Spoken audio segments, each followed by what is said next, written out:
Le jour se lève, l'air est matinal, les rayons éclairent ce clocher imposant de façon machinale.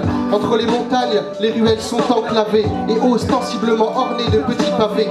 Monsieur René habite ce village nommé Cantaron, constamment vêtu d'un béret noir et d'un gilet marron. Et quotidiennement, il se livre aux mêmes habitudes, sa rage il articule, crache sur les gens et leurs attitudes. Peut-être y avait-il dans sa physionomie des signes qui évoquaient toutes les blessures de sa vie. Une grimace obscurcissait son visage, dont chaque partie évoquait le bouillonnement d'un paysage. Ses joues tombantes et son front ridé offraient à ce bonhomme l'aspect d'une surprenante témérité. Des épaules larges, des mains épaisses et puissantes lui donnaient une image à la fois inquiétante et séduisante. Des cernes sous un regard spontané, ses dents jaunâtres étaient affectées par le passage des années. De minuscules taches recouvraient tout son faciès. On ignore si ce visage nous adresse une caresse ou nous agresse. Il détestait la race humaine, il criait haut et fort, et chacune de ses idées il les assumait, y compris celles qui ne faisaient pas consensus. Constant sur ses positions, il refusait qu'on le censure. Il répète à chaque instant qu'il n'a plus la méthode. Une société qui va trop vite dont il ne comprend plus les codes. Tout au 21e siècle lui paraît excessif. Il vit cette nouvelle époque avec un dépit perceptible. Ses discours mêlés humour et vulgarité, son mal de dos revenait avec une maudite régularité. Et il sait bien que le regard des gens a changé. Il n'est plus cet homme séduisant, à présent il doit se ranger.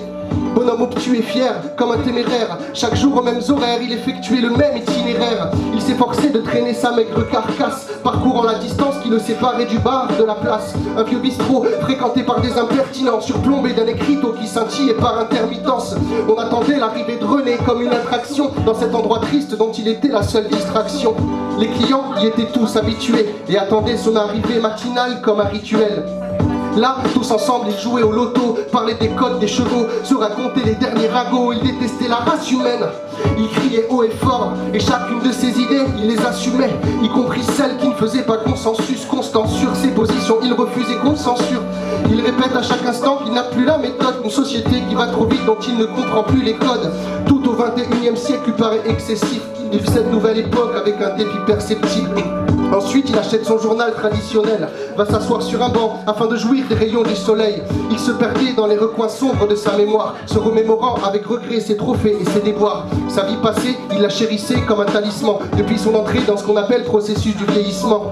Il repensait d'un air ému et ravi au moment où il rencontra celle qui partagea sa vie. Il s'était aimé tout de suite avec enthousiasme, avait mené une existence euphorique et pleine de fantasmes. Mais elle était morte, c'était une certitude qu'à présent il devrait affronter seul les affres de la solitude. Parfois il voulait partir de façon précoce, car son existence ici-bas était devenue un sacerdoce. Mais souvent lorsqu'il anticipe la mort, cette idée invisible le remplissait d'une tristesse indicible. Le soleil se couche, le paysage est triste pâle, le ciel constellé répand ses morceaux de cristal. René meurt sans personne pour le soutenir, et cet événement vient chasser de cet homme le souvenir. Mais la faucheuse d'un accueil respectueux, elle lui sourit et l'enlace de ses bras affectueux. Le lendemain, on court pour le réveiller. Avec ravissement, quelqu'un se jette sur son oreiller.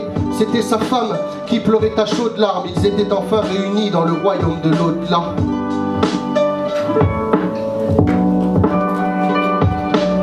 C'était sa femme qui pleurait à chaudes larmes. Ils étaient enfin réunis dans le royaume de l'au-delà.